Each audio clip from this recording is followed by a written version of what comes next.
анан ошолорго практически баягы настольная книга катары малчыларга малдоодурууларга чыгарган китебин бизге которуп анан пробный чыгарды. Анан алар баягы бир эле жардам берип кетип калды. Анан адистер окпей жакшы китеп экен, мындай жаңыланган заманбап деп атат. Анан мен ойлоп атам, буну мисалы жана методика киргизсе Минобразование аркылуу, анан бизде малчылар көп да негизи бул. Анан ушуну бир баалап көрсөңүз мүмкүн, бул өзүнчө мындай проект. Все-таки бизде мал көп, оорулар көп. Анан бул жанагы эпизоотиялык оорулардын аркасынан чек арада жабылып өзүнчө бул чоң маселе. Ошон үчүн баягы түздөн түз жардам болбосо да, жана сиздер айткан билим, жана айтып атпайсызбы, жаштарды чогултуп лагерь өткөзүп атабыз депчи, мүмкүн ошого да бир пайдасы тийип калар. Бул пока пробный эле чыкканда. Анан эгер биз буну методикага киргизип, жана расмий китеп катары чыгарабыз десек, автору колдойт деген ишенимдемин. Авторлор бул Америкалык, чет жактан. Анан бунун айырмасы баягы бизде Союзда теоретический көбүнчө илимий пособие болсо, булар именно практикага жакындатып, анан азыркы жаңы мыйзам иштеп чыгып, былтыр фракциябыздын немергеси негизинде бул жаңы мыйзам күчүнө кирди, президент кол койду. Эми биз жаңы мыйзам негизинде билим берүү тармагында баарын алып барып атабыз. Мурда 5 мыйзамдын ордуна 1 мыйзам кабыл алды. Ушул мыйзамда прогрессивдүү нерселер аябай көп киргиздик. Алардын арасында бул академический эркиндик киргиздик, түшүнүлгө.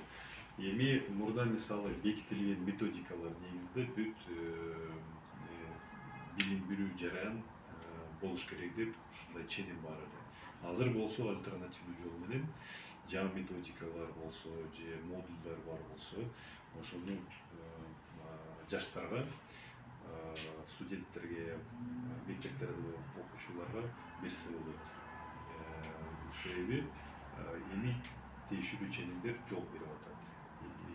Биякта атаандаштык принциптер негизинде кайсы методикалар эң сонун болсо, ошону берсе болот экен деп биз атайын иштеп чыктык ушул беренелерди. Ошондуктан менимче эч кандай маселелер болбош керек ушул жерде. Университет менен түздөн түз сүйлөшүңүздөр болот. Керек болсо университеттин төрагасы менен, мүдүрү, ректору менен жолугуп сүйлөшсөк болот. Тем более ушул жок, ал кереги жок. Бизде 5 университет, мамлекеттик университет өзгөчө макамына ээ болду.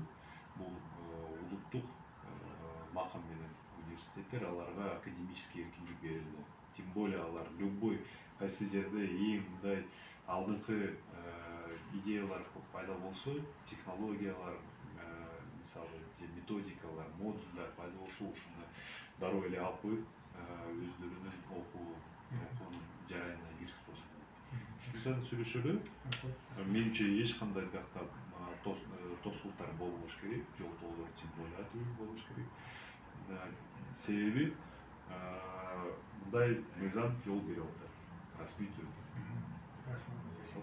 Бул дандуу био азыгы, анан берде айта турган нерсе, биз барганда ушуну гүлдөп өскөн 600 жылдык тиги дарактарды көргөнбүз да. Даже 200-300 жылдык аксакалдар далилдеген дарактар көп тоо жакта. Анан бир ушундай эски бар экен. Корей эксперти менен барып 600 жылдык божомол менен тиги даракты таап, алиге чейин гүлдөп мөмө берет. Анан адан корейский эксперт неме анализ алып, ДНК-сын тактаганга алып кеткен, бирок жообун бере элек. Менен бул божомол 600 жылдык өскөн дарак, тем более тоо жакта болгондон кийин, демек биофермерлердин айтуусу боюнча мүмкүн өрүктүн ушул мекенидир. Буга көңүл буруш керек. Анан экинчи нерсе, буну даже барып көрсөк болот. Экинчи нерсе, ошол дарак бар жер Зардал деген айыл, өзүңүз билесиз. Анын бир өзгөчөлүгү мындай болду да, мисалы чет өлкөдөн келип өнүккөн өлкөлөр магниткада биздин колдон жасаган жанагы тарыхый айылдарды курат турбайбы? Анан ал жерди баягы окшоштуруп куруп жасалма. Анан туристтер келип, мисалы Кореянын же Япониянын тарыхы мындай болгон деп. А Зардал деген айыл табигый илгерки айыл. Анан мен ойлоп атам, эгер кийин өнүккөн өлкөлөр аны жоготуп алып кайра жасалма курса, бизде болсо пока бузул элек даяр нукура тарыхый айыл бар. Ошону сиз эми дипломат катары жакшы билесиз, ЮНЕСКОга тапшырып, мисалы сунуштап, материалдык эмес, руханий жанагы неме байлык деп нематериальный наследие. Материалдык эмес, мурас катары тизмеге киргизүүгө аракет кылалы. Маданият министрлиги менен сүйлөшүбүз керек. Бир ошол чейин кагаздарды топтойлу. Жергиликтүү бийликтин тастыктоо болуш керек менимче. Там жергиликтүү кеңеш бар. Айыл өкмөт кагаз жазып, мен дарегеме жазып коюңуздар. Анан кийин бул жагынан мен түздөн түз буун системасы менен сүйлөшүп анан кийин түркү берүүгө аракет кылабыз. Сол менимче эми маанилүү нерсе колубуздан келишинче аракет кылайлы. Анан кийин туризм жагынан деле объектилердин бири киргизмөсү болот тизмеге. Бул менин оюмча мындай да, өзүңүз билгендей, Баткенде мисалы бул тарыхый айыл катары болсо, бул и бренд, и туризмге да шарапат тиет. Анан мисалы Жалал Абадта өзүбүздүн табигый жаңгак токой бар. Ошентип ар бир региондон ушундай табигый органикалык бренддер пландарыбыз бар. Мен сиздерге айтып атканда брендирование кылайлы, Тышкы иштер министрлиги айбакка колубузга алып бул маселени баштап, анан кийин көчмө жыйын бүт Кыргызстандагы аккредитацияланган элчилер менен жыйын өткөрүлүү деп ушундай демилгебиз бар эле.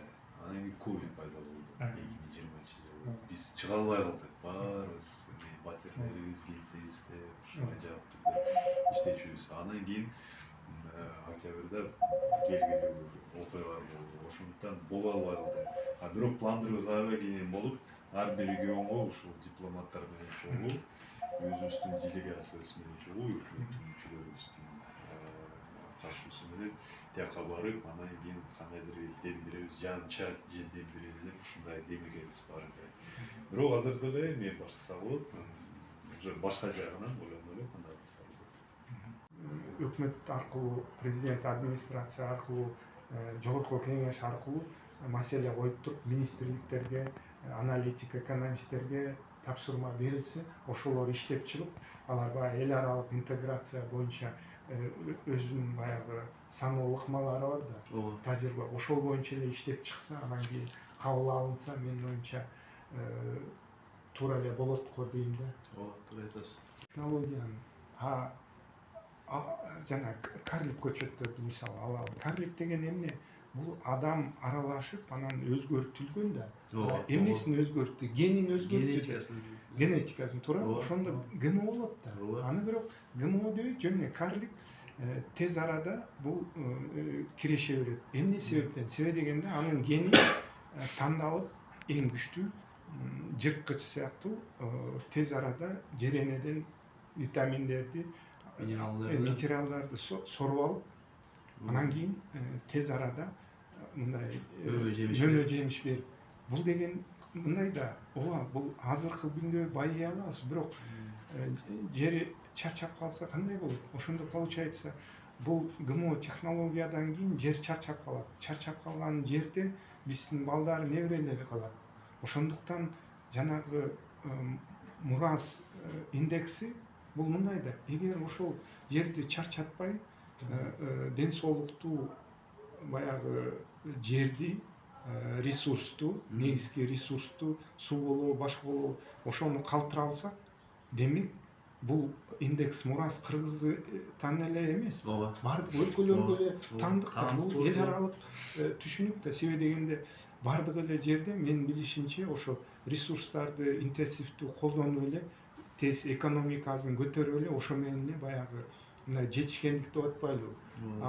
менин оюмча бул багыт каяка алып барат баарыныкы эле белгилүү. Ошондуктан бул индекс мурас бул ооба менин оюмча бул нукура жигитчилик адамгерчилик менен мактанып жетишкендикти бааласак, демек биз азыркы жаныбарларды да жер энени да баардыгын сыйлап ошол жасап аткан нерсебиз кийинкилерге да мындай мурас катары калып, алардын да батасын алып, нааразычылыкка калбай, ушул жер эненин ыраазычылыгын кийинки урпактарга да бир ресурсту калтырсак, ошондо биз сыймыктана турган нерсе болот. Ошол нукура мындай жетишкендик болот да. Ошону албетте негиздеп берсек, менин оюмча индекс мурас катары бул баарына өрнөк катары иштетсе болот.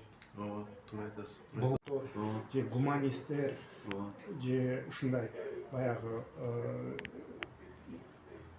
гумандык көз караш менен өзүңүз билесиз, чет өлкөлүктөр айлана чөйрөнү жаратылышты абдан мындай назик сыйлашат.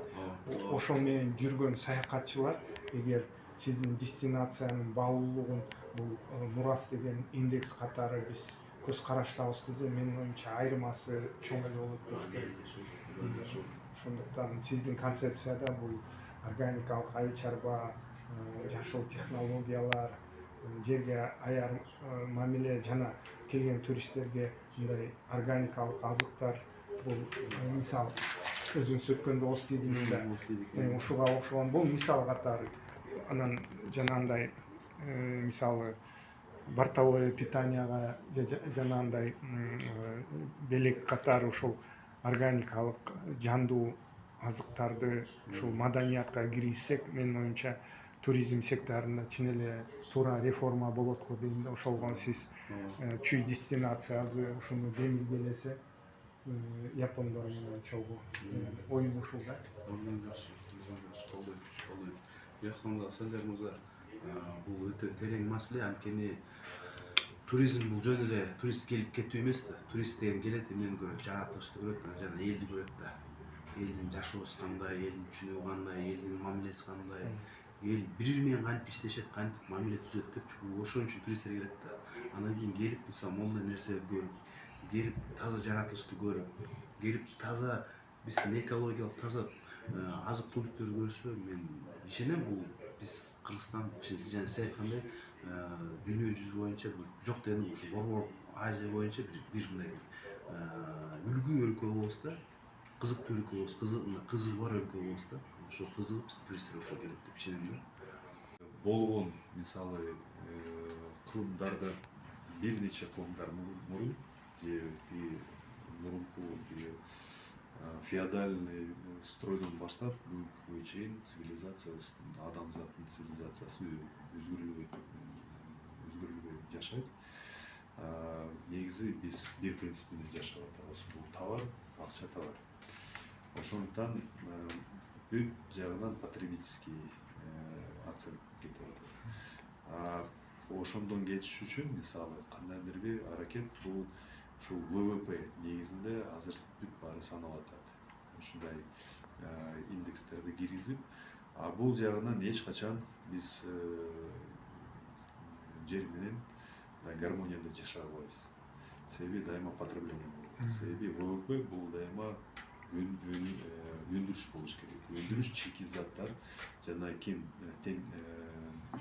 тоо кен байлыктарды колдонуусу менен байланыштуу. Ошондуктан мындай сыяктуу системадан чыгыш үчүн биз башка индикативдик индекстерди киргизишибиз керек. Силер азыр айткан мурас индекси же мисалы Бутан сыяктуу бактылуулуктун индексти киргизишти. Менимче ушул туура болот. Ушундай жол менен бул оңой нерсе эмес. Албетте, себеби калыптанган мындай түшүнүктү бузуш үчүн, оңдош үчүн көп күч кубат керек, көп аракет керек. Ошондуктан акырын мындай сыяктуу системаны түзүшүбүз керек, бирок жеткиликтүү болуш керек. Кайрадан бул жагынан мурас индекси деген эмне? Кандай индекстер болот? Андан кийин баардыгы түшүнүктүү болуш керек. Андан кийин бул жагынан катуу иштей турган кишилер, команда болуш керек. Аларды түзүп, анан кийин жаңы Кыргызстандын ичинде ушул индексти колдонбой башка мамлекеттерге деле мындай Өрнөк. ооба талдоону жасап андан кийин чоң бет ачарды өткөрсө болот. Ушул бет ачарда маалымат жеткирип андан кийин башка мамлекеттерди бул индекс жагынан көрсөтсө болот. Андан кийин эгер башка мамлекеттерде жашап аткан жарандар ушуну угуп туруп талдоону жасап изилдеп чындыгында бул индекс боюнча ушундай эле алдыңкы мамлекеттер чыгып атат. Бүгүнкү мисалы алдыңкы мамлекеттер, өнүккөн мамлекеттер бар. Андан кийин ошол жакта жашап аткан эл алар аябай мындай бактылуу болуп сезип, биз бактылуубуз, жакшы өнүккөн мамлекетибизде жашап атабыз. Бул индекс кандайдыр бир туура чалдырып атат болгон жешкендиктерибизди. Андан кийин аларга оңой эле кирет. Эгер чоң карама-каршылыктар чыкса, мисалы бүгүнкү күнү эң артта тургандар бул индекс боюнча алдыга кетсе, анан кийин кандайдыр бир баары бир эме ойлор пайда болуп, чөтө биякта туура эмес кетип атат. Биз алдыда турабыз. Жакшы мындай жешкендиктерибиз көрүнүптү, бирок индекс боюнча биз артта калдык. Чөтө бирдеме туура эмес, биз калып албайбыз деп коет. Эгер туура келсе, көп индекстер жагынан туура келсе, мындай салыштырып атканда, анда бул объективдүү индекстердин бири катары кирет. Ошондуктан Мурас индекси макул, аталыш жакшы, бирок мазмун кандай, эмне негизинде баа берилет. Андан кийин индикативдик пункттар кандай болот жагынан ойлойм. Мен ачыкмын бул жагынан, давайте иштейли. Боюнча бул эки уюм баягы алып жүрөт да. Саясаттын окуусун ИФОАМ деген, маркетингин бул биофах деген. Анан өзүңүз карасаңыз, булардын структурасы баягы часовой пояс сыяктуу өздөрүнүн баягы платформалары бар. Ушул жерде окуу өткөзөт, ушул жерде көргөзмө, ушул жерде алып сатуу, бүт саясат жана иштин баарын ушундай жерде да. Баягы биз жабык өлкө болуп мурун СССРда булар өзүнчө иштеп өнүгүп кеткен, биз өзүнчө. Азыр болсо биз интеграция болгондо бардык тараптан интеграция болуп атат, бизге ГМО да кирип атат, интенсивный технология кирип атат, бирок органика келе элек да. Себеби дегенде баягы зыян нерселер тез келет экен. Биз бул кыймылды баштаганда даже жогорку кеңешке келип ГМОну токтотуу боюнча законго лоббирование жүргүзүп келгенбиз, бирок президент ошондо кол коюбай койгон эмнегедир. Анан ачыгын айтсам, биз баягы экономикага кызыгып атабыз, бирок анын арты көбүнчө жана зыян ГМО технология, интенсивный технологиянын аркасынан болуп атат. Ал кандай зыян алып келерин сиз жакшы билесиз. Мен саясатчы эмесмин, бирок биздин бир аксакал бар, Мурат Мусабаев деген. Ал киши органикалык саясат жөнүндө кандай болуш керек бир китеп жазган, ушуну сизге белек катары мүмкүн Кыргызстан чын эле бир органикалык таза өлкө болот. Путь к чистому государству, обществу и религии деген. Мүмкүн уккандырсыз. Ушуну убактыңыз болсо. Мурат Мусабаев боюнча анын иш берүүгө жөнүндө укчумун. Андан кийин бир жолу аны менен жолукту. Ал бир жерде отурат. Сиз аны менен кандай тааныйсызбы? Жакын. Досуңузбу? Эмеде жашайт? Маяковский жазган.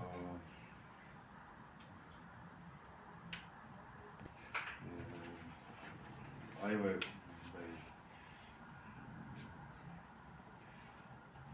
кызыктуу адам. Менимче көп нерселер мындай маалымдан алат. Поток маалыматтын потогу ачып коюп, ошону алат. Анын көз карашы аябай кызыктуу. Чындыгында кээ бир маселелер боюнча аны менен талкуулап, аябай жакын таптым мен үчүн. Жакшы. Кээ бир позициялар боюнча кандай десем болот, өтө идеалдуу. Коомубузда ушул жаңыча жолдорду ашыш үчүн көп күч кубат керек. Андан кийин консенсус болуш керек.